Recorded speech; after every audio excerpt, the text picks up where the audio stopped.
大家好，咁依家已經係凌晨12點，應該係12點42分啦。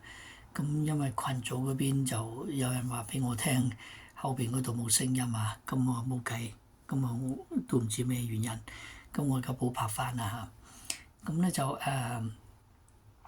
咁呢個你見到呢個咧就係我群組嗰度就發上去，咁咧就中咗嘅。咁開季到依家啦，可能都提供咗7、8次啦，可能中過1、2次，計埋呢次可能都係第3次嚇。咁咧就希望有陣時跑得到嘅話咧，我就發上群組啦。咁有陣時啲運氣冇嘢講嘅，好似上次咁樣就輸咗啦，拍上去，但係反而群組嗰度就中翻一後啊。好啦，咁我到聽晚我就揀咗尾場嘅第9場嘅，咁啊12號啦，勁進區啊，OK 係女騎師就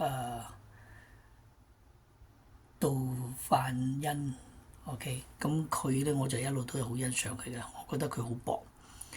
咁上次呢隻馬咧佢騎咧就係前邊帶領嘅，咁個終點就排第3嘅，但係輸一有4分3啦。